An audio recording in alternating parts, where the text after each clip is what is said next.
नमस्कार। आज का पाठ है घड़ी के पुर्जे। प्रस्तुत पाठ आपके पाठ्य पुस्तक अंतरा भाग 2 से पंडित चंद्रधर शर्मा गुलेरी द्वारा रचित सुमिरनी के मनके से लिया गया है। यह एक लघु निबंध है। इसके पहले वीडियो में हमने इनका पहला लघु निबंध बालक बच गया पढ़ा था। मैं अजय कुमार विस्तार से घड़ी के पुर्जे पाठ आपके समक्ष प्रस्तुत कर रहा हूँ। घड़ी के पुर्जे इस लघु निबंध के माध्यम से लेखक ने धर्म के रहस्यों को जानने पर धर्म उपदेशकों द्वारा लगाए गए प्रतिबंधों को घड़ी के दृष्टांतों द्वारा अत्यंत ही रोचक ढंग से पेश किया है।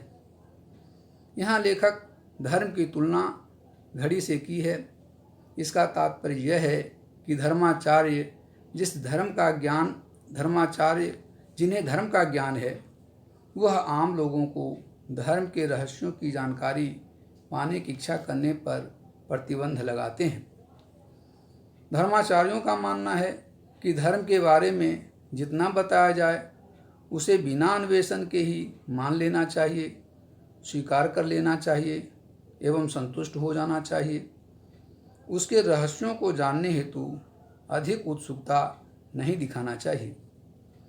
और वे घड़ी का उदाहरण देते हुए बताते हैं कि यदि आपको समय जानना हो तो जिसे घड़ी देखनी आती हो उससे समय जानकर काम चला लेना चाहिए। यानी कोई धार्मिक बातों की जानकारी लेना चाहे तो उसे किसी धर्माचार्य या धर्म पंडित से पूछकर काम चला लेना चाहिए। अगर आप इतने से संतुष्ट नहीं होते तो स्वयं घड़ी देखना सीख सकते हैं। कहने का तात्पर्य यह है कि अगर कोई व्यक्ति किसी धर्माचार्य द्वारा बताए गए धार्मिक बातों से संतुष्ट नहीं है तो वह धर्म के बारे में पढ़कर और अधिक जानकारी पा सकता है।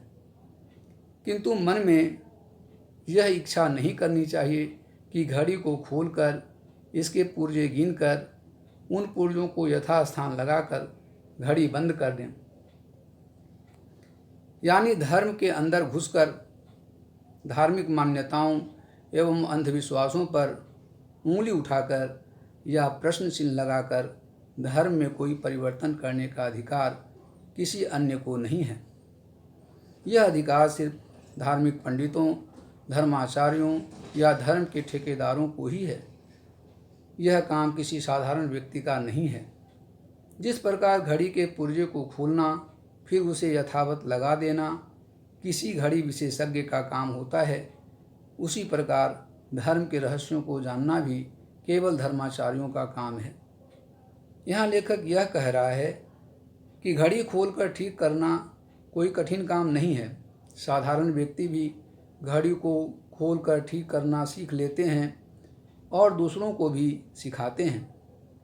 उसी प्रकार धर्म को जानने वाले धर्माचार्यों को भी आम आदमियों को धर्म के रहस्यों की जानकारी देनी चाहिए, क्योंकि धर्म का ज्ञान प्राप्त कर लेने के बाद कोई व्यक्ति धर्म के विषय में मूर्ख नहीं बन सकता।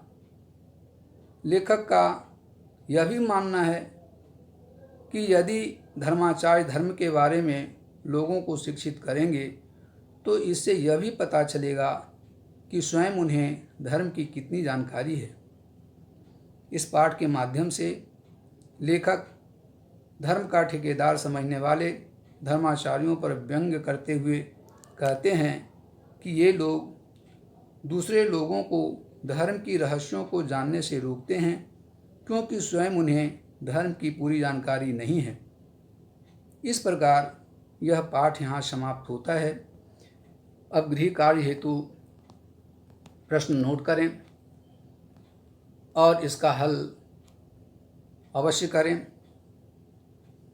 आशा करता हूँ कि आप लोगों को यह वीडियो पसंद आया होगा।